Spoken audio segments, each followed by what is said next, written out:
Border Gavaskar trophy 2 મહિના લાંબી ચાલેલી આ ટેસ્ટ સિરીઝ ભારતની ટીમ છેવટે 3-1 થી હારી ગઈ. કેવી રહી આ આખી સિરીઝ ભારતીય ટીમના દિગ્ગજો માટે? શુભમન ગિલ અને યશસ્વી જયસ્વાલમાંથી કોનું પરફોર્મન્સ વધારે સારું રહ્યું? જસપ્રીત બુમરાહ તો 10 on 10 હતા, પણ લીડર રોહિત શર્માનું પરફોર્મન્સ કેમ આપણને નબળું જોવા મળ્યું? વિરાટ કોહલીને તેમના પરફોર્મન્સ માટે કેટલું રેટિંગ આપશો? આજના વિડીયોમાં આપણે ભારતીય ટીમના બધા જ મોટા પ્લેયર્સને તેમના પરફોર્મન્સ પ્રમાણે રેટિંગ આપવાના છે. હું મારી રીતે બધા જ પ્લેયર્સને 1 by 1 10 માંથી રેટિંગ આપી દઉં, પછી તમે પણ નીચે કોમેન્ટમાં લખીને તમારા રેટિંગ્સ આપી શકો છો. તો ફટાફટ વિડીયો ચાલુ કરીએ પહેલા જો તમે ચેનલને સબસ્ક્રાઇબ ના કરી હોય તો પ્લીઝ સૌથી પહેલા સબસ્ક્રાઇબ કરી દો, કારણ કે હું ક્રિકેટને લગતા આ જ પ્રકારના ઇન્ટરેસ્ટિંગ વિડીયોઝ રેગ્યુલરલી આપણી ગુજરાતી ભાષામાં બનાવતો હોઉં છું. અને સબસ્ક્રાઇબ કરવાની સાથે સાથે નોટિફિકેશન પણ ઓન કરી દેજો, કે જેથી કરીને ક્રિકેટને લગતા આવા વિડીયો સૌથી પહેલા તમારા સુધી પહોંચી જાય. બોર્ડર ગવાસ્કર ટ્રોફીમાં મળેલી હાર બાદ હવે ભારતીય ટીમ વ્હાઇટ બોલ ફોર્મેટમાં સૌથી પહેલા તો ઇંગ્લેન્ડ સામે T20 અને વનડેમાં અને ત્યારબાદ ચેમ્પિયન્સ ટ્રોફીમાં રમતી જોવા મળવાની છે. ચેમ્પિયન્સ ટ્રોફીની લેટેસ્ટ અપડેટ શું છે, ફેન્ટાસી ક્રિકેટમાં નવી ઓફર શું આવી છે, આ બધી ડિટેલ્સ હું આપણી ટેલિગ્રામ ચેનલમાં મૂકી દેતો હોઉં છું. તો ફટાફટ તમે નીચે આપેલી લિંક પર ક્લિક કરીને ટેલિગ્રામ ચેનલમાં પણ જોડાઈ જજો. હવે ઓસ્ટ્રેલિયા સામેની આ 5 મેચની ટેસ્ટ સિરીઝમાં ભારતીય ટીમના બધા જ પ્લેયર્સના પરફોર્મન્સની વાત કરીએ તો સૌથી પહેલા એ પ્લેયરની વાત કરી કે જે મોટા ભાગની મેચોમાં એકલો ઓસ્ટ્રેલિયા ઉપર ભારે પડ્યો હતો. Yes, you are right, I am talking about Jasprit Bumrah. હવે આમ તો આપણે જસપ્રીત બુમરાહને શું રેટિંગ આપવાના હતા? ખાલી પરફોર્મન્સ તો જુઓ આ પ્લેયરનું આખી સિરીઝમાં. 5 ટેસ્ટ મેચમાં જસપ્રીત બુમરાહે નાખેલી 151 ઓવરમાં ફક્ત 13 ની એવરેજ સાથે તેમણે 32 વિકેટો લીધી હતી. 13 ની એવરેજ,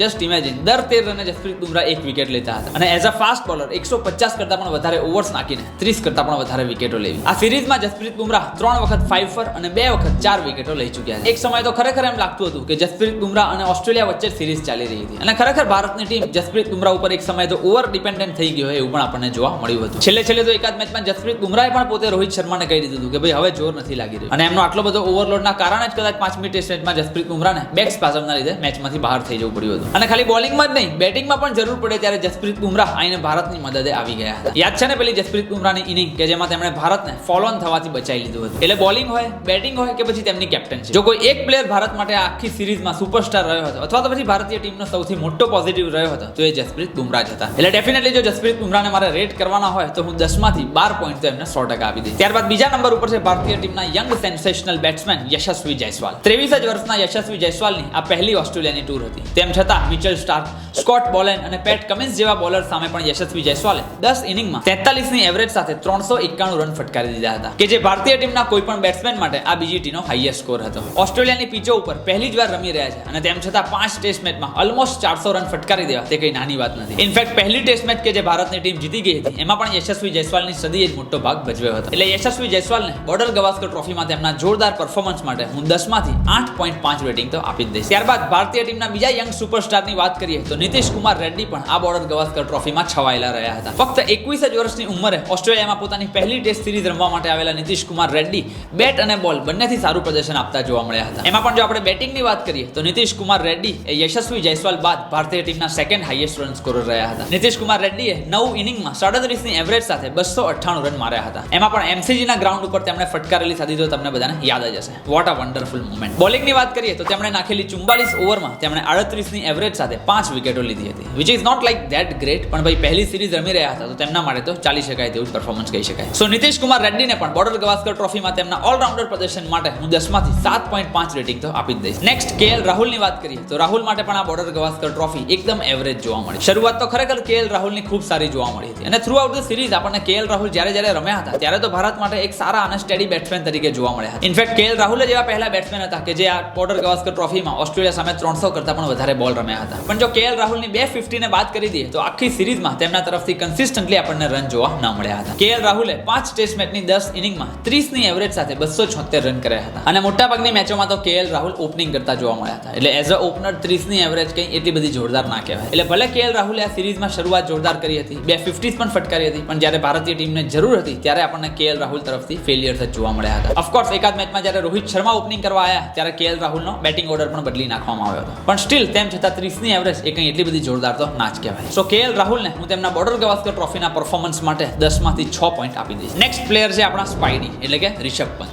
રિષભ પંતની પણ બોર્ડર ગવાસ્કર ટ્રોફી કેએલ રાહુલની જેમ ઓલમોસ્ટ એવરેજ જોવા મળી હતી. લાસ્ટ ટાઈમ જ્યારે ભારતની ટીમ ઓસ્ટ્રેલિયા જઈને બોર્ડર ગવાસ્કર ટ્રોફી જીતીને આવી હતી તો એમાં રિષભ પંત હીરો રહ્યા હતા. એટલે આ વખતે પણ બધા જ ફેન્સને એક્સપેક્ટેશન હતી કે આપણને રિષભ પંતના બેટથી એક જોરદાર કમાલ જોવા મળવાનો છે. પણ રિષભ પંતે રમેલી 9 ઇનિંગમાં ફક્ત 28 ની એવરેજ સાથે 255 રન જ કરી શક્યા હતા, કે જે ખરેખર એમના સ્ટાન્ડર્ડ પ્રમાણે તો બહુ જ ઓછા કહેવાય. ઓફકોર્સ એકાદ બે ઇનિંગમાં આપણને રિષભ પંતની ટિપિકલ અગ્રેસિવ ઇનિંગ જોવા 100% મળી હતી, પણ કન્સિસ્ટન્ટલી રિષભ પંતનું પરફોર્મન્સ તો જોવા ન જ મળ્યું હતું. ઘણા બધા ક્રિકેટ ફેન્સ એમ પણ કહી રહ્યા હતા કે રિષભ પંતની નેચરલ રમવાની સ્ટાઇલ અગ્રેસિવ છે, પણ ટીમ મેનેજમેન્ટ તેમની પાસેથી ડિફેન્સિવ રમવાની માંગણી કરી રહી હતી, અને કદાચ એટલા માટે જ રિષભ પંતનું બિલો પર પરફોર્મન્સ આપણને જોવા મળ્યું. આઈ ડોન્ટ થિંક સો કે આ વાત એટલી બધી મેટર કરે છે, કારણ કે રિષભ પંતે પોતે પણ આઈને પ્રેસ કોન્ફરન્સમાં કીધું હતું કે ભાઈ મારી બેટિંગ સ્ટાઇલ ભલે નેચરલ હોય, પણ મારે પણ ટીમની સિચ્યુએશન જે હોય એ પ્રમાણે આઈને ક્યારેક તો ડિફેન્સિવ પ્રકારની બેટિંગ પણ કરવી જ પડે. એટલે ગમે તે હોય પણ એટ ધી એન્ડ ઇવેન્ચ્યુઅલી જોવા જઈએ તો રિષભ પંત તરફથી આપણને એટલું બધું કન્ટ્રીબ્યુશન તો જોવા ન જ મળ્યું હતું. એટલે રિષભ પંતને પણ હું તેમના પરફોર્મન્સ માટે 10 માંથી 6 પોઈન્ટ જ આપીશ. નેક્સ્ટ છે કિંગ વિરાટ કોહલી. ઓસ્ટ્રેલિયામાં સિરીઝ હોય એટલે દરેક ભારતીય ક્રિકેટ ફેન્સના દિલમાં હોય કે ભાઈ આપણને વિરાટ કોહલીની સેન્ચુરી જોવા મળવાની છે, અને પહેલી ટેસ્ટ મેચમાં પર્થમાં આપણને વિરાટ કોહલીની સેન્ચુરી જોવા પણ મળી. એટલે ત્યારે તો ખરેખર એમ લાગ્યું કે ભાઈ king Virat Kohli is back. હવે તો આપણને એક પછી એક સેન્ચુરીઝ જોવા મળવાની છે. પણ જોવા શું મળ્યું તો ઓફ સ્ટમ્પની બહાર જતા બોલ ઉપર વિરાટ કોહલીના બેટની એજ. ભાઈ એક બે વાર નહીં પણ સળંગ 7 થી 8 વાર વિરાટ કોહલી એક જ પેટર્નમાં આઉટ થતા જોવા મળ્યા હતા. ઓફ સ્ટમ્પની બહાર જતો બોલ જોયો નથી કે વિરાટ કોહલીના બેટની એજ વાગી જાય છે. ઘણા બધા લોકો તો સોશિયલ મીડિયા ઉપર એમ પણ કહેતા હતા કે વિરાટ કોહલીએ 10 વર્ષથી તેમનું ફેવરેટ છોલે કુલચે અને બટર ચિકન છોડી દીધું છે, તો પછી ઓફ સ્ટમ્પની બહાર જતા બોલને કેમ નથી છોડી શકતા. વિરાટ કોહલીએ આ બોર્ડર ગવાસ્કર ટ્રોફીમાં રમેલી 9 ઇનિંગમાં ફક્ત 23 ની એવરેજ સાથે 190 રન જ કર્યા હતા. એમાંથી પણ જો આપણે એક સેન્ચુરી હટાવી લઈએ તો વિરાટ કોહલીના 8 ઇનિંગમાં ફક્ત 90 રન જ થાય છે. એટલે ઓલમોસ્ટ એક ઇનિંગમાં ફક્ત 10 જ રન, જે ખરેખર વિરાટ કોહલી જેવા લેજન્ડ બેટ્સમેન માટે બહુ જ પુઅર રેકોર્ડ કહેવાય. આવા પરફોર્મન્સ માટે ડેફિનેટલી આપણે વિરાટ કોહલીને 10 માંથી 4 પોઈન્ટ જ આપવા પડશે. પણ આઈ રિયલી હોપ કે ચેમ્પિયન્સ ટ્રોફીમાં આપણને કિંગ વિરાટ કોહલીનું એક જોરદાર કમબેક જોવા મળે.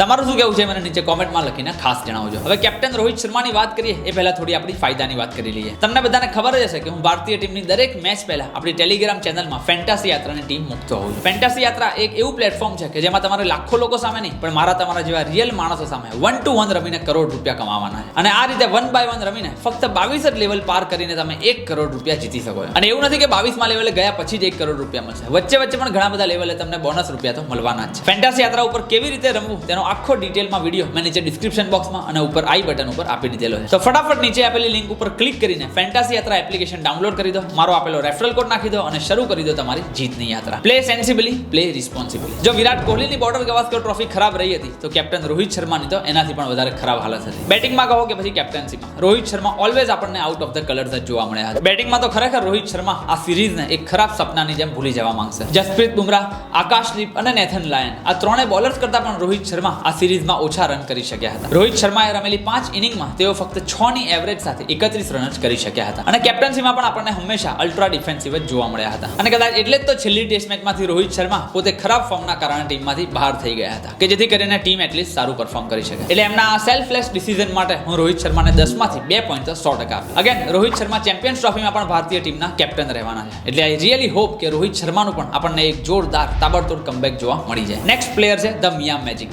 મોહમ્મદ ડીએસપી સિરાજ માટે પણ આ બોર્ડર ગવાસ્કર ટ્રોફી એકદમ હાર્ડ વર્કિંગ રહી હતી. 5 મેચની આ ટેસ્ટ સિરીઝમાં ડીએસપી સિરાજે ભારત માટે સૌથી વધારે ઓવર્સ નાખી હતી. યસ, જસપ્રીત બુમરાહ કરતા પણ વધારે ઓવર્સ. મોહમ્મદ સિરાજે 157 ઓવર નાખ્યા બાદ 31 ની એવરેજ સાથે 20 વિકેટો લીધી હતી. ઓફકોર્સ એક બાજુ જ્યારે જસપ્રીત બુમરાહ બોલિંગ નાખતા હોય એટલે સામે પછી બીજો ગમે તે બોલર હોય આપણને એની બોલિંગ સામાન્ય જ લાગવાની છે. પણ ભાઈ આખી સિરીઝમાં 157 ઓવર નાખવી એ પણ ફાસ્ટ બોલર તરીકે એ કોઈ નાની વાત નથી. એટલે મોહમ્મદ સિરાજના આ બોર્ડર ગવાસ્કર ટ્રોફીના એફર્ટ્સ માટે હું 10 માંથી 6.5 રેટિંગ તો 100% આપીશ. ત્યારબાદ શુભમન ગિલની વાત કરીએ તો તેમના માટે પણ આ બોર્ડર ગવાસ્કર ટ્રોફી બહુ જ સાધારણ જોવા મળી હતી. ઓસ્ટ્રેલિયાની પિચો ઉપર વિરાટ કોહલીની જેમ દરેક ક્રિકેટ ફેન્સને આશા હતી કે શુભમન ગિલના બેટથી પણ આપણને રન જોવા મળશે. પણ શુભમન ગિલે રમેલી 5 ઇનિંગમાં ફક્ત 18 ની એવરેજ સાથે 93 રન જ તેઓ કરી શક્યા હતા. ફક્ત 18 ની એવરેજ. ભારતીય ટીમના નંબર 3 ની પોઝિશન ઉપર રમી રહેલા કોઈ પણ બેટ્સમેન માટે આ રેકોર્ડ બહુ જ ખરાબ કહેવાય. ઓફકોર્સ એમસીજીની બેટિંગ ફ્રેન્ડલી પિચ ઉપર શુભમન ગિલને ટીમમાંથી બહાર રહેવું પડ્યું હતું. પણ તેમ છતાં તેમણે રમેલી 5 ઇનિંગમાં 18 ની એવરેજ સાથે કરેલા 93 રન તો સારું પરફોર્મન્સ ના જ કહેવાય. અને ખાલી આ સિરીઝની જ વાત નથી પણ છેલ્લા 3 વર્ષથી શુભમન ગિલ